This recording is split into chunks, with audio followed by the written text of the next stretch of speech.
Welcome to the instructional video of how to submit a right-of-way application for the City of Grand Rapids. So what we're going to do here is we're going to begin by opening up the City of Grand Rapids Permit Portal account from the engineering right-of-way page and using our email and password that we set up when we registered.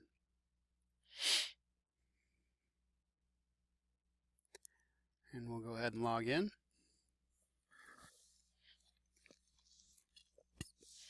This first screen here is going to take a little bit to load.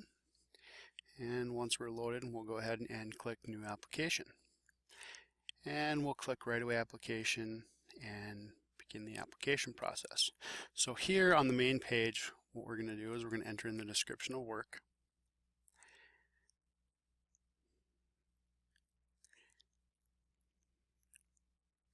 And then we're going to enter in an address. So we have one of two options here. We can either enter in the address, and the way that this works is you'll enter in the full address with the city and state, and you should get a suggestion here where you can go ahead and click that. Another way that you could do that is activate this map and zoom into the location that you're looking to do the work at, and then go ahead on the map here and just click a location, and it'll give you the location of that spot, and then it should populate it over here and enter address. Once this is all complete, we'll click the next button and we'll wait for this to process, and then we'll go ahead and hit a new match because apparently it did not find that particular address. And here on the next one, now we're going to go ahead and fill out all of the information within the right-of-way application. So we'll enter applicant name, applicant mailing address, and city, state, and zip. And from here, we're going to go ahead and put in the phone number of where the applicant can be reached, and email address.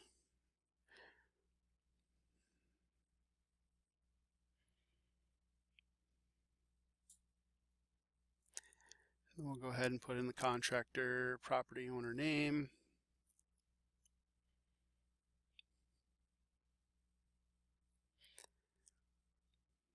This is for the engineer to know who he needs to call or know who is going to be doing the work.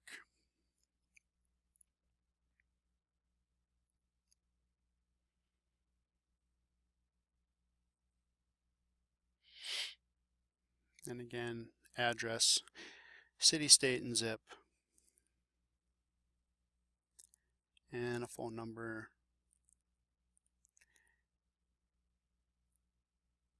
and then the contractor property email.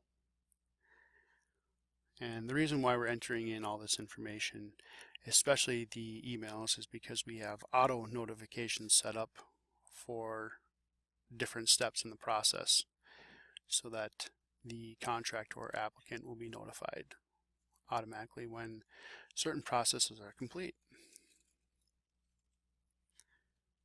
And then a field contact name, a field contact phone number, and a field contact email. And we'll go ahead and enter the date the work will begin and the date that the work will be completed.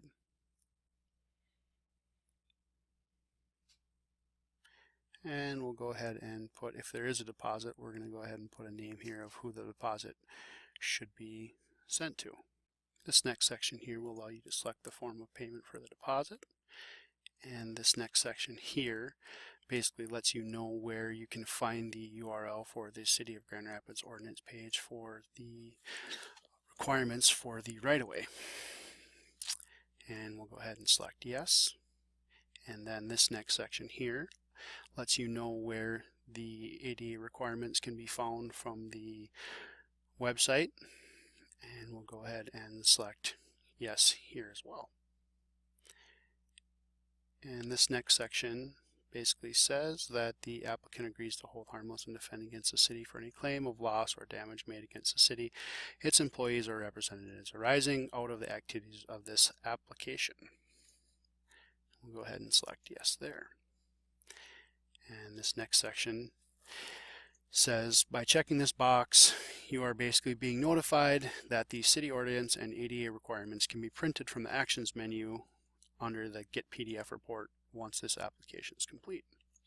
We'll go ahead and check that. And this last box here says the applicant does hereby certify by checking this box that he or she has read and understands the above requirements and statement of understanding. So we'll go ahead and we'll check this box here. And let me show you where you can find the ADA requirements and right-of-way ordinance from the home page.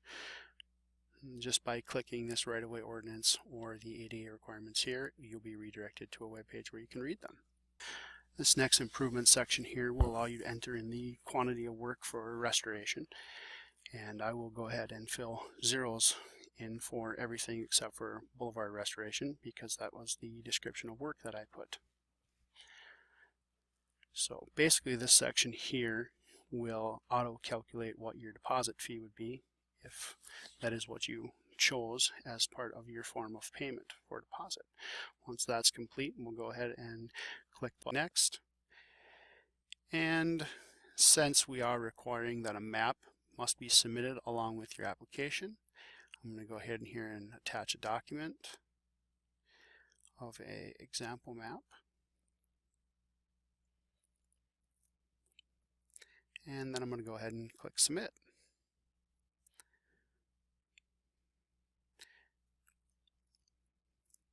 Now once this is completed here, it'll go ahead and tell you your right-of-way application has been submitted, and it will go through and show you all of the data that you had filled out, and you can go ahead and verify that those are all correct. And down here at the bottom it tells you the workflow process.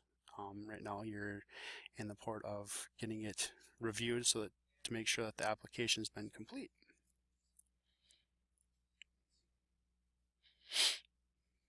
And there's your permit fee of a total of $50.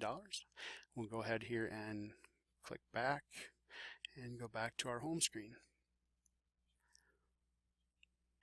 And back on the home screen here, this will show you where the location of your submitted permit is, with a little bit of summary about the permit. And by clicking this little green icon and clicking the open button, this will bring you back to the permit page where all of your permit data has been located. It takes a little bit to load, and that should complete that portion of it. So this should complete the submittal process of a right-of-way application. And please check the next instructional video of how to manage your permits once they've been submitted from the portal page. Thanks.